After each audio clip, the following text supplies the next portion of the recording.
Pierre Palmade a vu son existence basculer vendredi 10 février 2023, lorsqu'il s'est retrouvé impliqué dans un terrible accident. Ce jour-là, l'humoriste circulait au volant de sa Peugeot 3008 sur la route départementale 372 entre Melun et Damary-lès-Lys. Aux alentours de 18h45, il a violemment percuté une voiture arrivant dans la direction opposée, juste avant qu'un troisième véhicule ne s'encastre dans l'une des deux voitures déjà accidentées.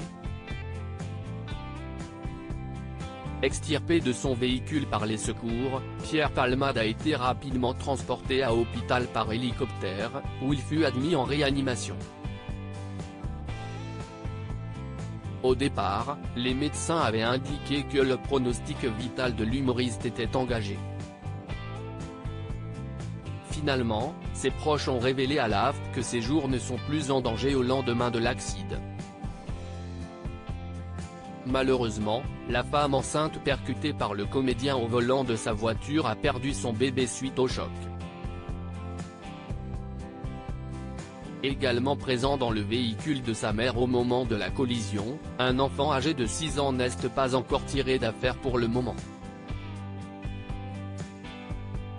De son côté, le parquet de Melun a ouvert une enquête pour homicide et blessures involontaires ayant entraîné une incapacité totale de travail supérieure à 3 mois, par conducteur sous l'emprise de produits stupéfiants, car l'analyse toxicologique de Pierre Palmade a prouvé que l'acteur avait consommé de la cocaïne avant de prendre sa voiture.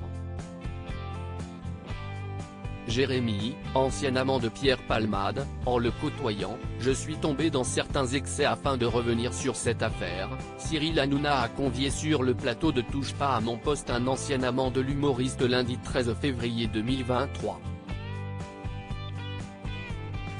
Baptisé Jérémy, le jeune homme est entré en contact avec Pierre Palmade en lui envoyant un message sur Instagram. Pierre Palmade, il a vraiment cette générosité. Si est quelqu'un qui est profondément humain.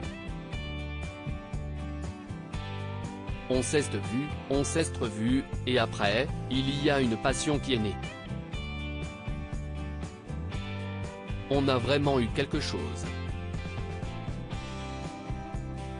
On se confiait l'un à l'autre.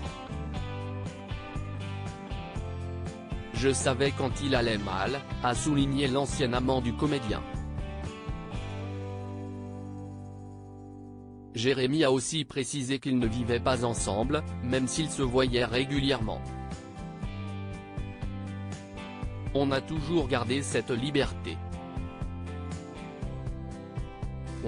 J'étais conscient de ce que je faisais, mais si est vrai qu'en le côtoyant, je suis tombé dans certains excès.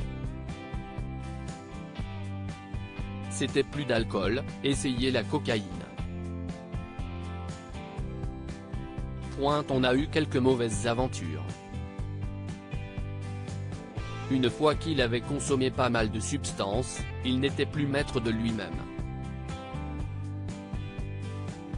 Si est quelque chose qui me faisait peur, a révélé l'ancien amant de Pierre Palmade.